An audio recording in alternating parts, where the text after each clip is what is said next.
Hello, everyone. Welcome back.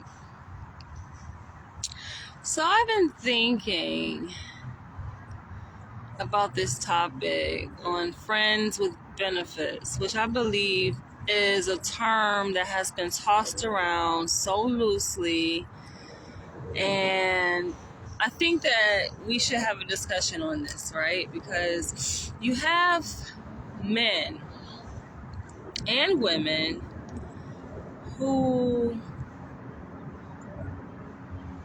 and it's no fault of their own, right? It's not no fault of their own, but I think it's just a cultural thing where people kind of ascribe to what they see other people do around them, or trends. They follow trends that they see are popular around them. And obviously this whole friends with benefits is a trend that has been going around for some time now, right?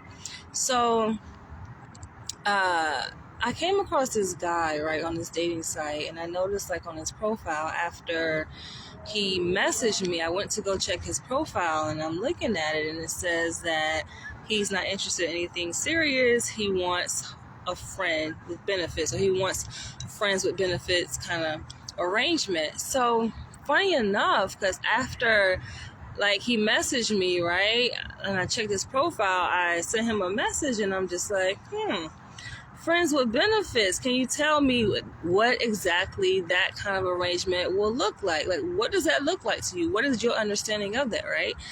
And then he's like, oh, well, actually, for you, I don't want to have a friends with benefits situation, right? I'm actually interested in getting to know you and making it into something serious, right? And turning it into something more. And I find that interesting because it's just like, okay, all of a sudden, right, when you meet me, when you come across my profile, you want something serious. But before, you only wanted friends with benefits. Like, what is that?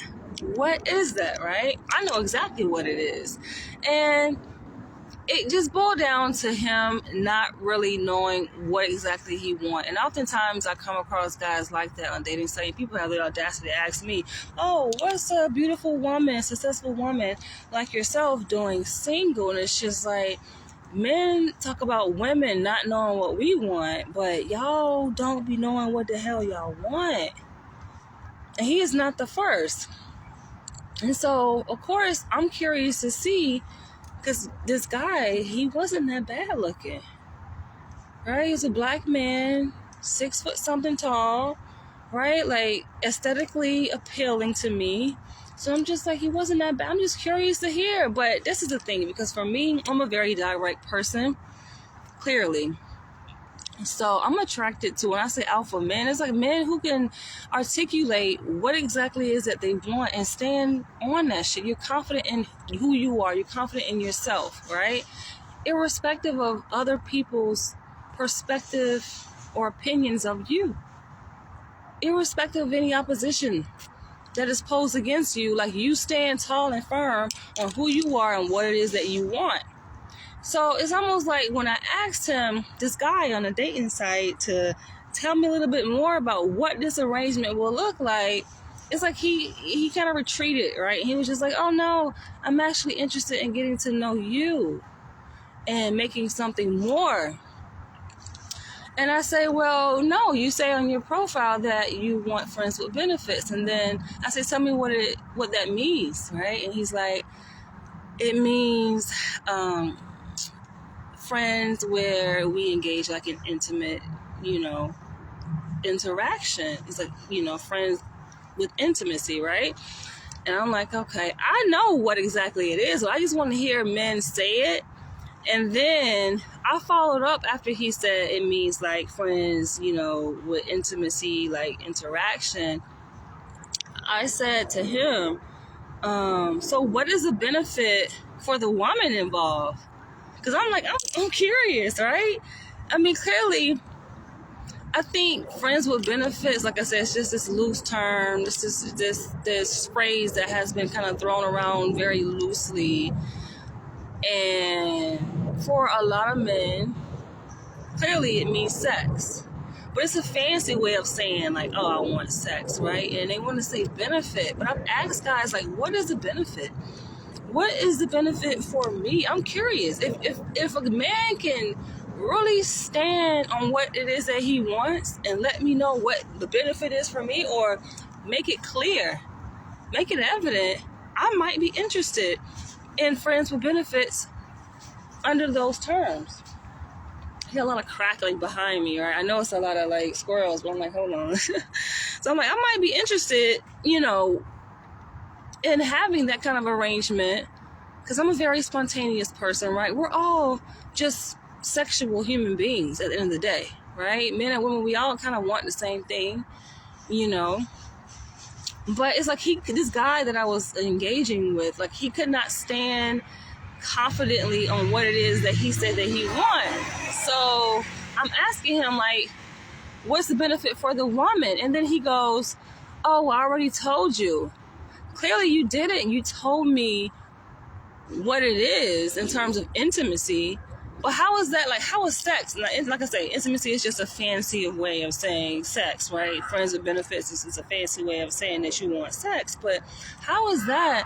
How is me, let's be clear, how is me having sex with you, how is me opening up myself intimately, just off rip, without a foundation of trust, without a solid foundation of understanding, mutual understanding, and getting to know each other and having time spent? My love language is quality time.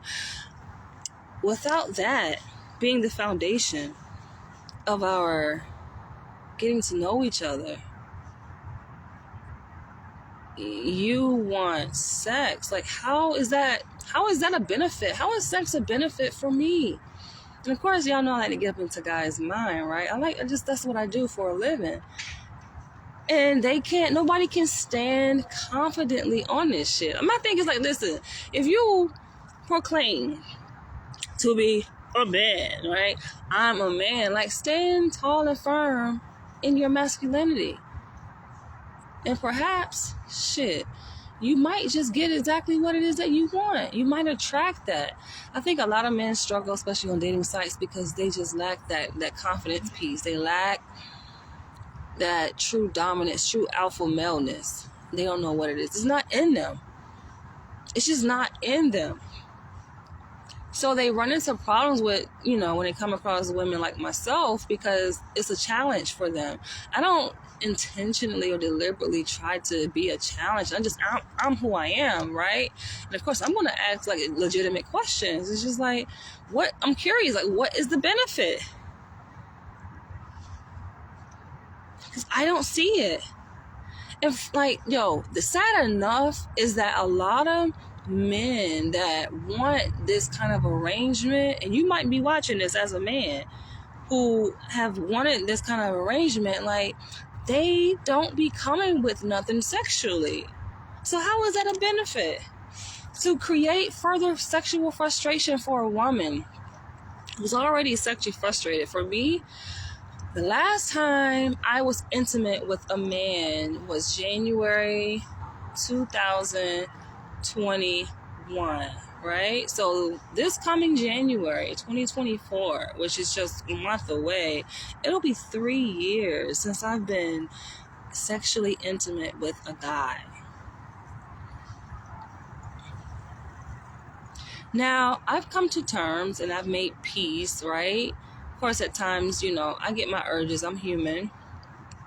I get horny, right? I crave and desire sexual intimacy with a man, right? I desire to be held, to be cuddled, to be kissed and nurtured and caressed and penetrated, not just psychologically, but sexually, physically, right? By a man, the right man, that is. But it's like, until then, like, I have enough discipline within myself. I have enough self-control to hold out until the appropriate time comes. Because, yes, I have experienced interactions with certain men that have been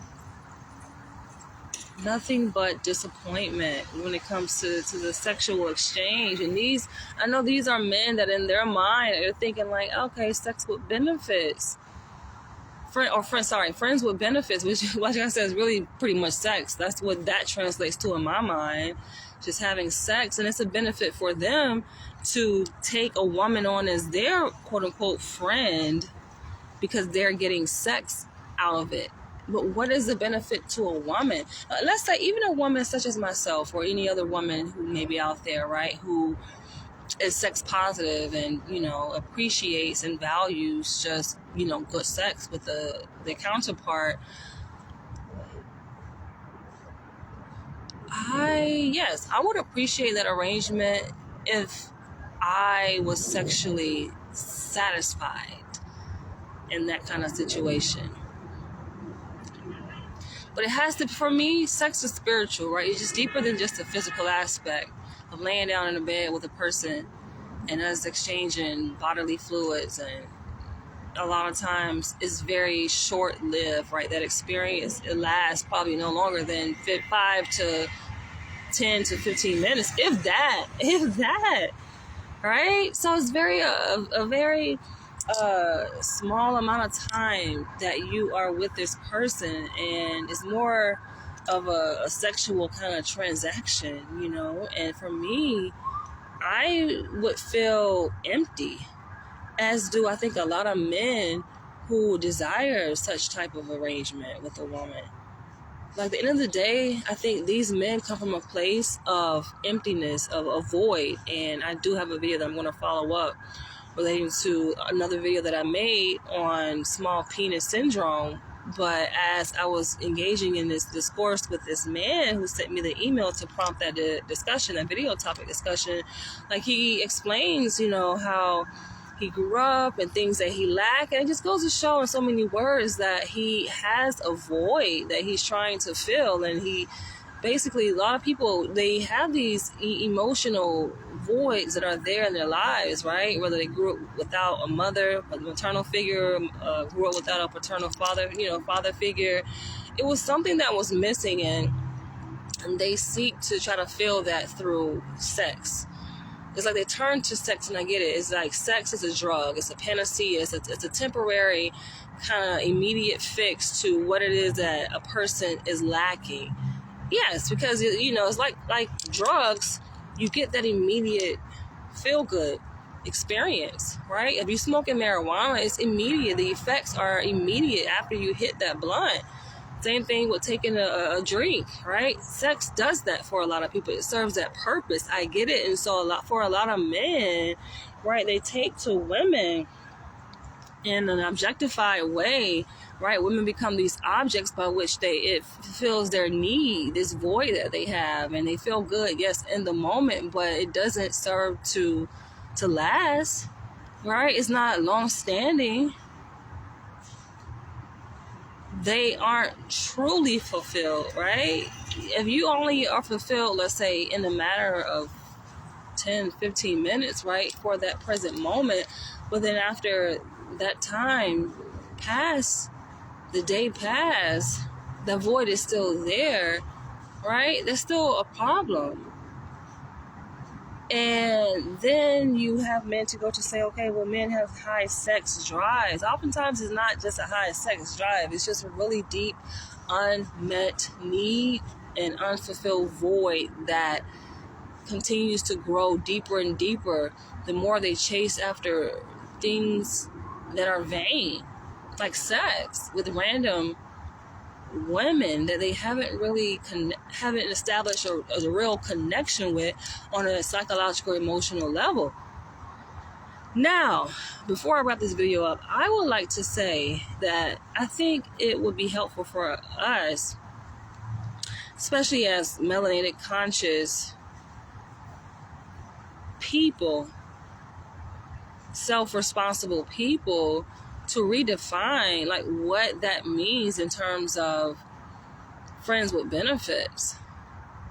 I like the idea. Like, on the surface, it sounds beneficial, right? It sounds like something that we all could use. But if it just boils down to men and women hooking up to have sex, to me, that's beneath me.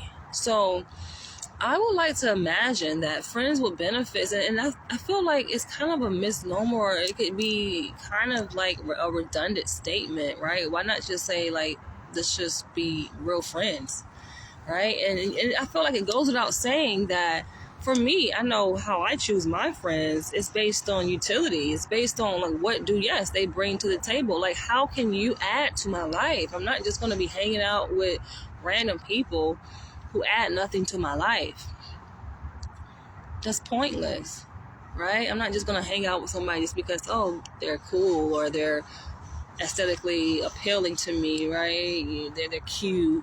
They're fine, they're funny. It has to be more than that, right? Like, what are they bringing characteristically to the friendship? And I can give a few examples. Like, I've met a lot of people in my day, especially living in Los Angeles, California, living in New York, especially in LA. Because everybody in LA is somebody, right? And so I remember, like, meeting this fashion designer. And of course, you know, I feel like we all have something to bring to the table. That something being, like, we all have resources. We all have knowledge. We all have experience. We all have something that another person outside of you may not have that can be shared, right? That another person can benefit from. And so him being, you know, a fashion designer, right? Me, I'm a very dynamic individual, right? I'm a writer, I'm an author, I'm an owner of a literary organization. Like, I have a wealth of knowledge, I have a wealth of resources, things that I'm connected to. My network is very expansive. And so he, being a fashion designer, right? Like, he has, you know, clothing line. I'm not gonna say the name, but he has a clothing line that he has built, a brand. You know, he's been in New York. His clothing brand has been in New York, featured in New York Fashion Week, and a lot of different levels of A-list, B-list, C-list celebrities have worn his clothing from his brand, right? So I feel like, okay, that's something, right? He brings something to the table with respect to that. But I think also, like, when we met, it's like he came with this idea of friends with benefits on the basis of sex, right? Like I say, nothing wrong with sex. But then when it came down to the actual act, this motherfucker was lacking. And, this is a kicker because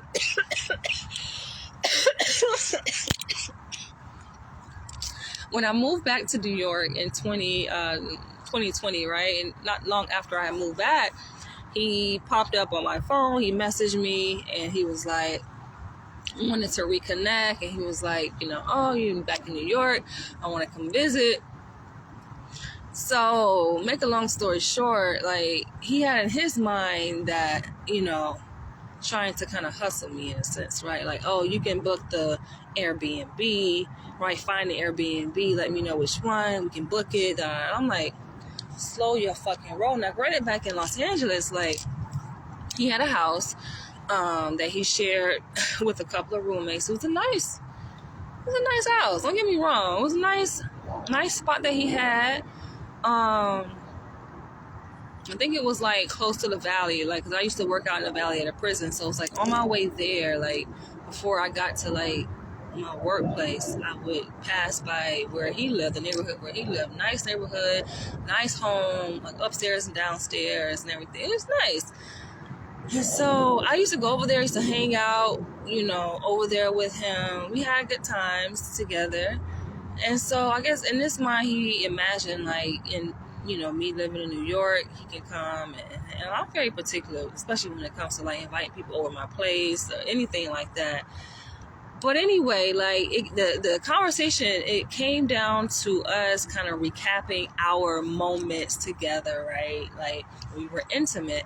And so it's interesting how, like, a person, like, we're two different people, right? And we have obviously two different perspectives, but he, in his mind, had one perspective as how it was, like, the intimacy that we shared.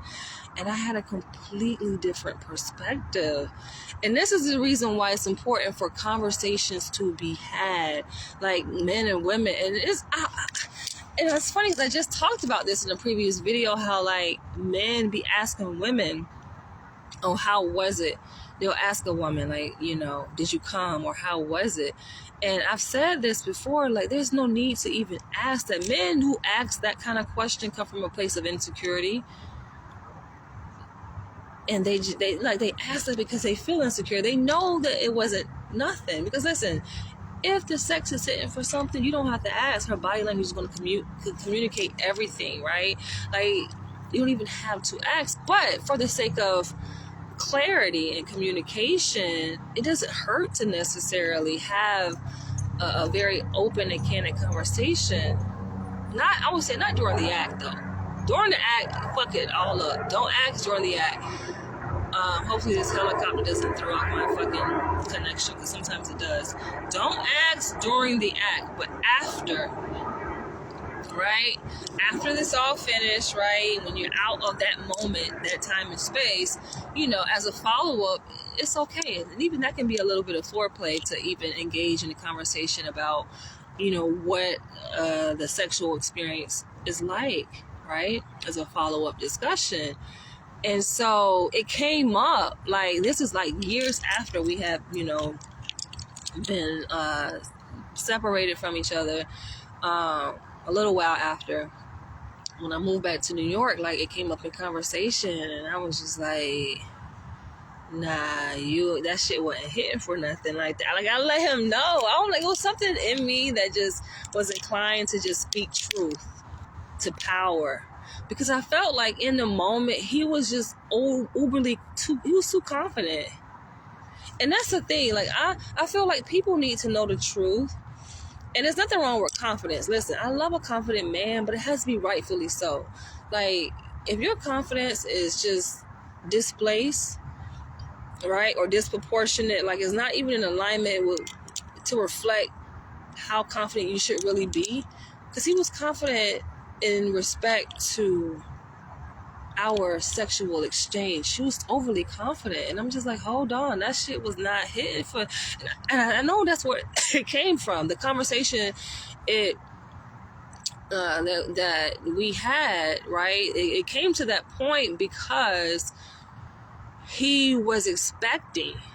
It's his level of false expectation of me to accommodate him in visiting New York. And he was just, he was like, oh yeah, I'm coming there for work, because he's always going different places, and I'm doing a photo shoot and blah blah blah, right?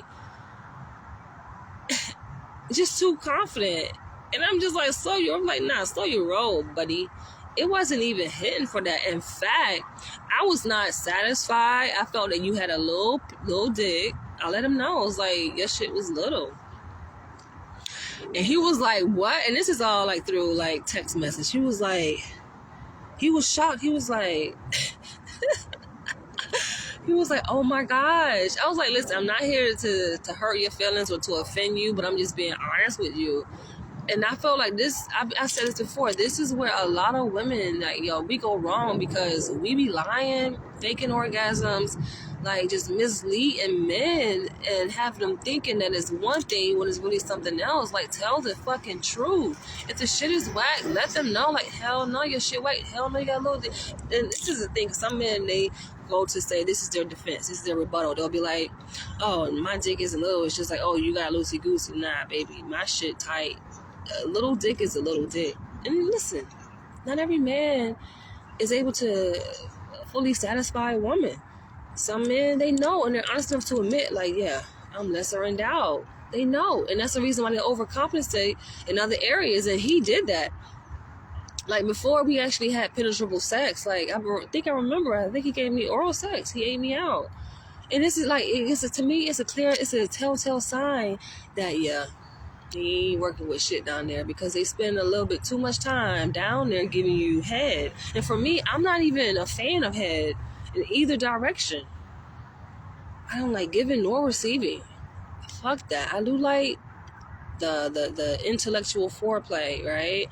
and the whole power play in terms of dominance and submission, and you know, like bondage. I like other things that turn me on, but yeah, I just I like penetrable sex. I don't like the oral sex. I don't like none of that. And so, yeah, that's how I knew he wasn't working with nothing. And then when it came down to us to have that moment, it was just like, okay, yes. I mean, of course I felt him, and yes, I wouldn't say like he filled me up, but like me not having sex in a long time prior to that encounter, you know, I felt like, okay. But it's just, it wasn't, because number one, let me add some context to this too, so y'all don't get shit twisted. It's just like, on top of that, like, he was skinny as fuck.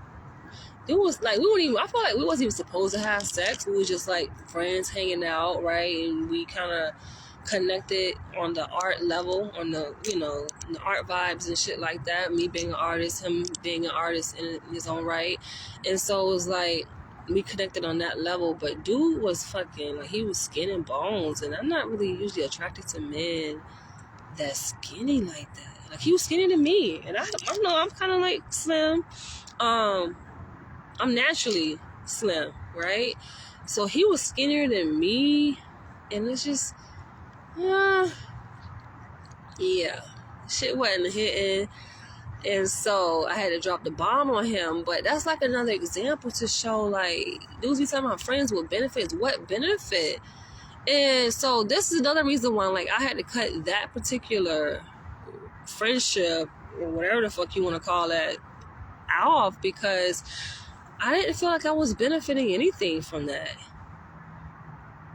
And dudes be so aloof. Like, they'd be so dumbfounded, like, why you not talking to me? Why you not messaging me back? Why you not calling me? Like, why should I call you back? Like, what am I benefiting from this exchange? See, that's the thing, though, because a lot of women, we don't set that precedent. We don't make it clear to men, right? So men, like I said, are misguided. We just want to please a man, want to be happy, want to be nice, want to be friendly. Fuck all that shit, y'all. I've been past that phase. Making sure ain't no damn snake coming up. I'm about to wrap it up because it's about to get dark. See, shit started to get close. I'm about to go ahead and wrap. What the fuck is that? Ew. Yeah, let me go ahead and wrap this up. Yeah, you can have this. You can have that, but let me go ahead and wrap this video up. Yeah, it's just like, I think that was a squirrel. He got a little bit too close for me, but it's just like, this way. Gotta let motherfuckers know, like, nah, I ain't hitting for nothing. Like I was saying, like, he didn't bring anything. I didn't benefit anything from that exchange at all.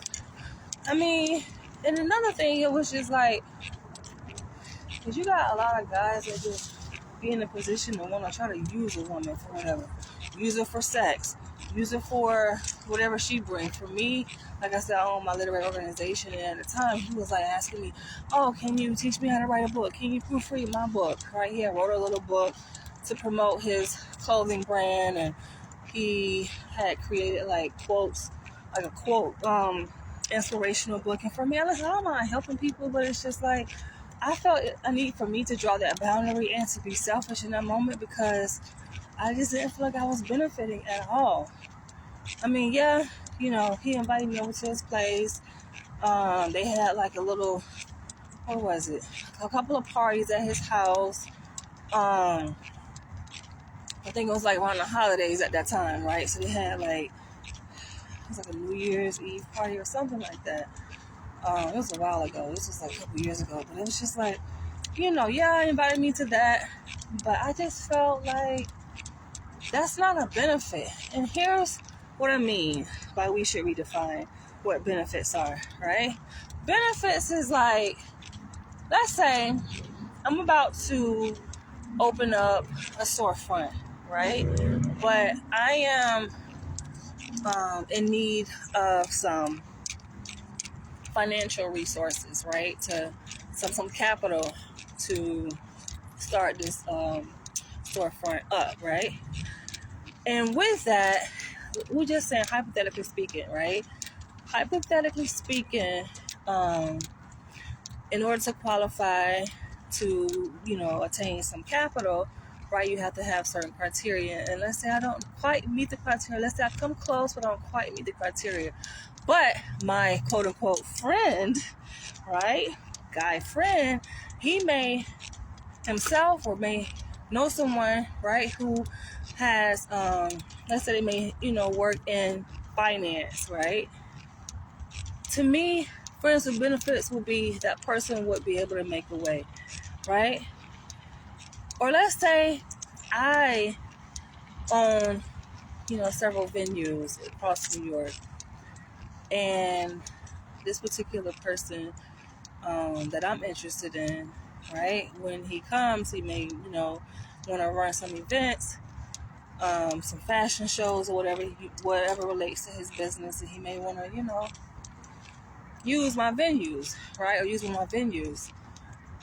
It's like, to me, that will be friends with benefits. Like, you look out for me. Let's say if you have access to a financial institution, you may work there, or you may know somebody that works there and may be able to pull some strings for me, vice versa. To me, that's friends with benefits. Then the sex will be a bonus, especially if it's mutually beneficial, where I am being thoroughly sexually satisfied in that exchange and you are too. The sex in that case may be a bonus. If I choose to go there, if you choose to go there, right? That's my understanding of friends with benefits. Now, how y'all be talking? Just having sex. Oh, we have sex with each other. Nah, that ain't no fucking benefit. I feel like we have to expand our horizons as Black people, man. I feel like sometimes we can think so little, so small, so, very mundane, so minuscule. I think we gotta just expand our minds, expand our horizons, and think big. And there's other examples, and I'm not to say, like, as Black people, we aren't already doing that, Like, I went to this restaurant called Lagos. I'm so glad I discovered it. This really nice restaurant. I think it's on 8th Avenue, not too far from where I live, like in Midtown Manhattan.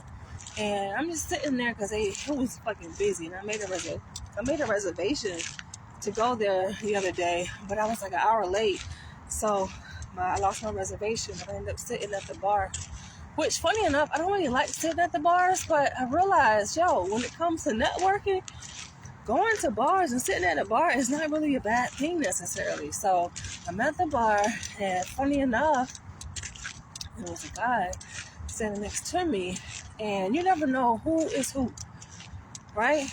Yes, in certain places, because listen, there's some heavy hitters in New York. Some fucking heavy hitters in New York, and that place is like a upscale African restaurant. And I like to hang around, obviously, upscale, and I'm upscale. But I'm there, and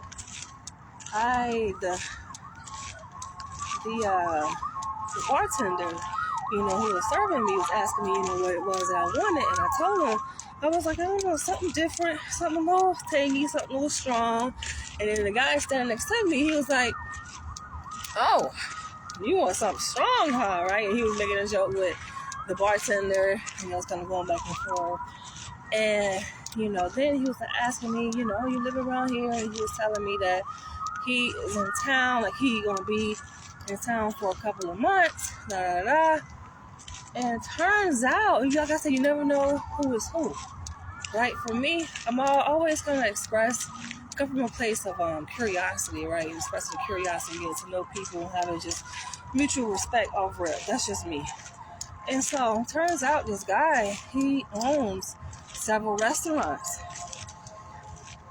He's in the hospitality industry, so he owns several restaurants in Manhattan.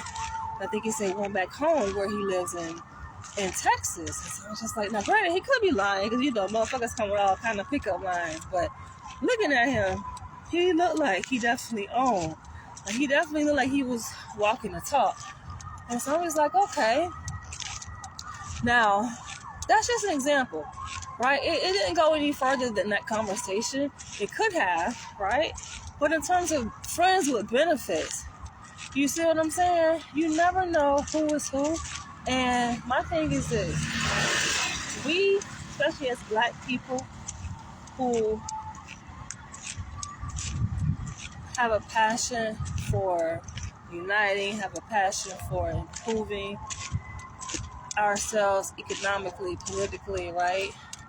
Like, we have to come together. And if you know that, like, that's the source of passion that you have, right? That's the place that you come from. Let's get kind of chilly out here. You know, I feel like that will reflect in every aspect of your being, every aspect of who you are, and especially in your social interactions with people, right? Especially as it relates to men and women relations. So I'm about to wrap this video up, but that's what I mean when it comes to friends with benefits. And that's how we can actually leverage ourselves in this socio-political, economical landscape as Black melanated people. You know, we can share and exchange our resources as friends and do it in a very respectable way. But feel free to leave your comments below. It's a nice view. Y'all want to see my view? Temperature kind of dropped. It's a nice view here. That's where I just came from. Friends with benefits. I laugh that when guys come from that space, I'm like, oh, we can be friends with benefits, but what are you bringing? And what is a benefit? Daisy Scoggins. I see you popped in my video, my live a few times. Y'all be popping in. Hello. Fernie Garola. Where are y'all tuning in from? Where are y'all watching from?